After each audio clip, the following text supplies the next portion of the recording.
যেমন তার যশ তেমন প্রতিপত্তি, আর তেমন তিনি ছিলেন দানশীল। একদিন হলো কি, হারু সারাদিন ভিক্ষে করে একটু চাল আর দুটো আলু থলের মধ্যে ভরে দুঃখিত মনে বাড়ি ফিরছে। হঠাৎই পথে দেখলো মনোহর মণ্ডল দিদার হাতে চাল, ডাল, সবজি, ফল সব দান করছেন। বহু লোক লাইনে দাঁড়িয়ে আছে। হারু তাড়াতাড়ি লাইনে গিয়ে দাঁড়ালো আর ভাবলো, সত্যি ভগবানের কি বিচার! কোথায় আমার মতো দরিদ্র ভিখারি, আর কোথায় এই মনোহর মণ্ডলের মতো ধনী ব্যক্তি! ঠিক যেন আকাশ আর পাতালের তফাৎ। কি করে ভগবান এরকম বিচার করেন জানতে বড় ইচ্ছে করে। অন্য ভিখারি বলল, কিছু বললে ভাই? আর কি বলবো ভাই, ভগবানের অভিশাপের কথাই ভাবছি। আমরা খেতে না পেয়ে মরছি, আর ধনীরা দুই হাতে দান করছে। এ তো কপাল গো ভাই। তবে যাই বলো, ধনীদের মন কিন্তু বেজায় ছোট হয়। আমাদের মনোহর মণ্ডলের মতো সকলের এমন বড় মন হয় না। তুমি থামো তো ভাইয়া, এত ধন সম্পদ থাকলে দান করা আর কি এমন বড় ব্যাপার? ওকে না ভাই, কথায় আছে টাকা থাকলেও মন থাকে না সবার, আর তাই তারা নিজের থেকে এক পয়সা দেওয়ার আগেও 100 বার ভাবে। রাখো তোমার কথা, নিজের অনেক থাকলে দান করা এমন কিছু আহামরি ব্যাপার না। ব্যাপার হলো ভগবানের অবিচারের। যদি ধনী করতে হয় সকলকেই করুক, না হলে কাউকেই না করুক।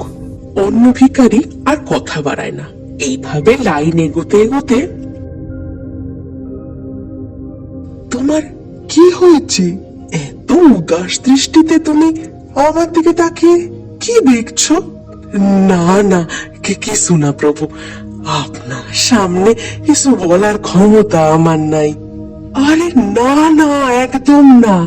আমরা সবাই ভগবানের সৃষ্ট মানুষ, সবাই এক। তুমি নির্দ্বিধায় আমায় বলো তো কি বলতে চাও? প্রভু, আমি অতি দরিদ্র ভিক্ষুক। ভিক্ষা করে নিজের ও পরিবারের পেট চালাই। কোনোদিন খাওয়ার জোটে, আর কোনোদিন খালি পেটেই শুয়ে পড়ি। আপনার প্রতিপত্তির কথা অনেক শুনেছি। আজকে আপনাকে দেখে নিজের মনে প্রশ্ন জাগে যে ভগবানের এরকম অবিচার কেন? আপনিও মানুষ আর আমরাও মানুষ। আপনি এত ধনী, এত সুখী, আর আমি দিন দরিদ্র।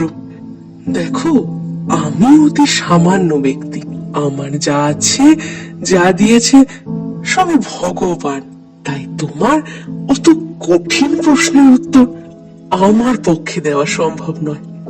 তবে তুমি যদি চাও, আমরা দুজনে ভগবানের তপস্যা করে তার কাছ থেকে এই প্রশ্নের সদুত্তর পেতে পারি।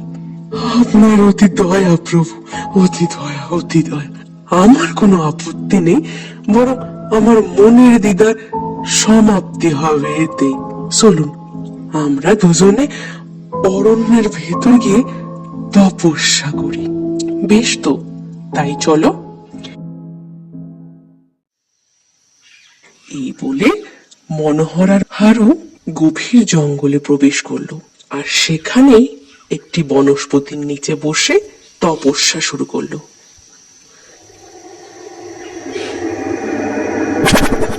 ওঠো বৎস, তোমাদের দুজনের তপস্যায় আমি সত্যি মুগ্ধ। তোমাদের একাগ্রতায় আমি সন্তুষ্ট বৎস। বলো, তোমরা কেন তপস্যা করছিলে আমার? মহাদেব, আপনি আপনি স্বয়ং এসেছেন। আমার শত কোটি প্রণাম আপনার চরণে, শত কোটি প্রণাম মহাদেব। আপনি আপনি আমাদের কৃতার্থ করেছেন প্রভু। আমার প্রণাম নেবেন প্রভু, আমার প্রণাম নেবেন। প্রণাম মহাদেব। আমরা দুজনে তপস্যা করছি একটি বিশেষ প্রশ্নের উত্তর জানার জন্য প্রভু। উত্তর জানার জন্য? কি এমন প্রশ্ন তোমাদের শুনি? মহাদেব, আমরা সকলে আপনার সৃষ্টি।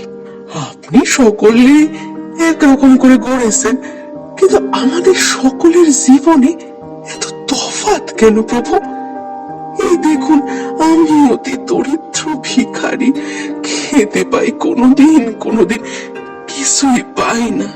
আর এই ব্যক্তি অতি ধনী, তার নিজের জন্য রেখেও সবাইকে বিলিয়ে দিতে পারেন, এত ধনী। এরকম এরকম অবিচার কেন প্রভু? কেন এরকম অবিচার? ভক্তির প্রশ্ন শুনে বৎস, এসবই যে পূর্বজন্মের ফল। পূর্বজন্মের ফলস্বরূপ এই জন্মে কর্ম নির্ধারিত হয়। আগের জন্মে তুমি অতি ধনী ব্যক্তি ছিলে, আর এই মনোহর ছিল অত্যন্ত দরিদ্র ব্যক্তি। কিন্তু তাও তুমি সব সময় ঠাকুরের কাছে প্রার্থনা করতে যেন তুমি শুধু সকলের কাছ থেকে পাও, তোমায় যেন নিজের থেকে কখনো কিছু দিতে না হয়।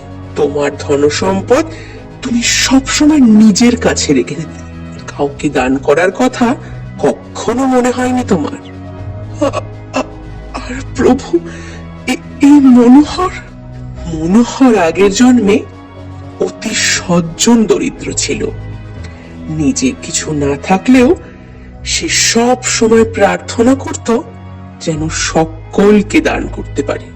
সে ভগবানকে বলতো, আমায় ধন সম্পদ দিও, যাতে আমি অন্যদের সেটা দিয়ে সেবা করতে পারি।